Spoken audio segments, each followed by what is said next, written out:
Let me start out with saying that Carl and I started very interested in bluebirds back in the 1990s. And we founded the Virginia Bluebird Society in 1996. So the organization still continues to flourish. We've got we're covered across Virginia with hundreds and hundreds of monitors.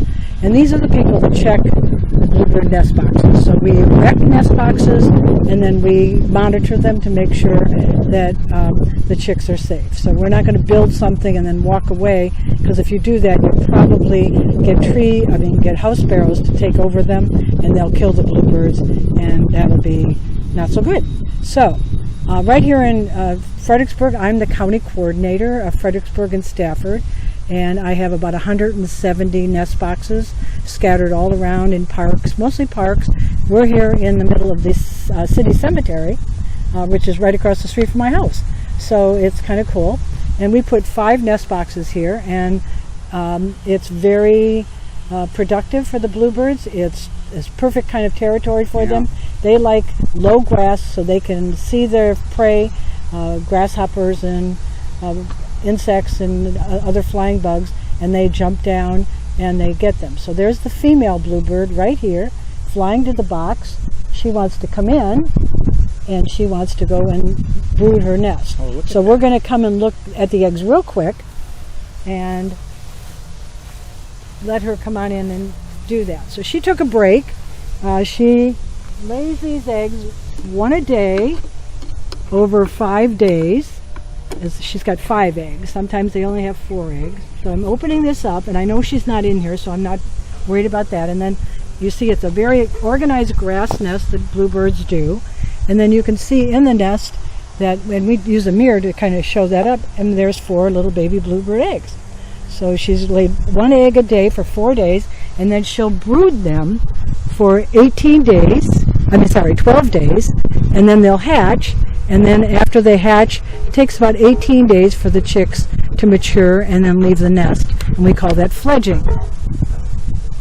You notice that we have an extra heavy lid on here because of the heat, and it's out in the sun.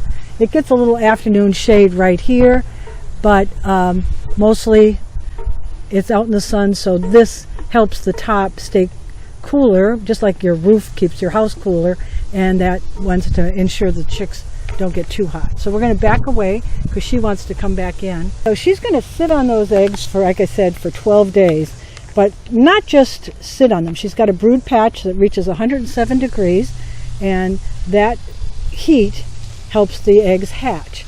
She will move the eggs constantly with her feet and turn them so all sides of the egg gets the exact amount of heat, so they hatch, and the albumin, which is that, you know, when you do hard-boiled eggs, there's that little skin around. Yeah. They don't want that to stick to the egg because then that traps the baby bird in the egg.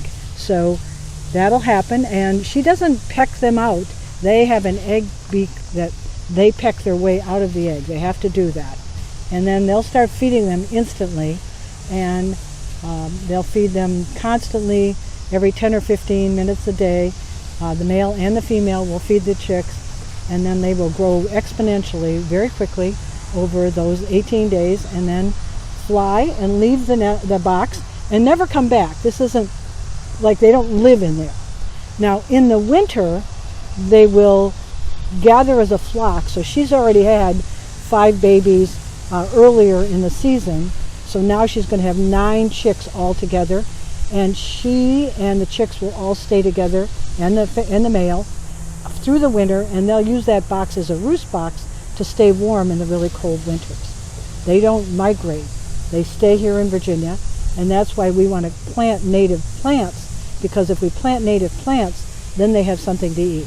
So this is juniper berries. This is from the tree Juniperus virginiana, which is the native cedar, and so they will eat these berries, and this is the same berry that we made juniper for gin in, so that gives the gin the flavor. Okay. But they will eat those little tiny berries, and there's thousands and hundreds of thousands on here, and then you'll notice that there's quite a few hollies in here, and they will eat the holly berries as well.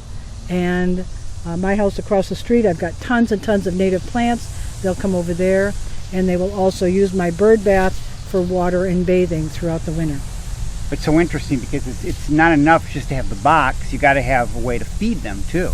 Exactly, and that's how I got into native plants in the first place, Ted, is that it was like, okay, now I've got these bluebirds, wait a minute, what are they going to eat all through the winter? Because during the summer, they eat insects, and even in the winter, they can sometimes find insects. But the winter is when they need the berries to maintain them with the sugar. So here she goes, she's coming in, and the male's right behind her, and he's on the box too, and she's going to go in there and brood those chicks.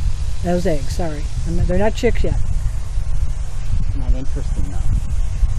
But he will stay and guard that box and guard her and the eggs and the chicks throughout the entire process, because that's his job, to fight any other bird, such like a house sparrow. Unfortunately, house sparrows are very aggressive, very strong, and can kill the bluebirds. But we've been really careful. And if we see a house sparrow near one of these boxes, we'll put up a sparrow spooker. In fact, I think I'm going to have Carl come and put a sparrow spooker on this one. It's just a piece of wood that's got some mylar ribbons on it, and the sparrows hate it. But the bluebirds are attached to the box now, and so they will go in and out of that box even though there's a sparrow spooker on it. What's so interesting, the other interesting thing, Ann, is that we see, I've commented to you about how we always see bluebirds around the area. We're seeing them because of, you've got 170 boxes and others. That's why we're seeing all these bluebirds. I've estimated that just with the reports that we get, and we don't get reports from all bluebird boxes in the state, but just over the last 10 years, we've fledged about 500,000 native birds out of our boxes. So that includes bluebirds, tree swallows, chickadees, and wrens, house wrens, and Carolina wrens. Yeah. And so she's gone in. Yep. He's going to stand guard. That's his job. He will get some food for her every once in a while and come in and feed her while she's sitting on those eggs. Fascinating to see nature up close. Isn't? Well, it is. And you know what? It's.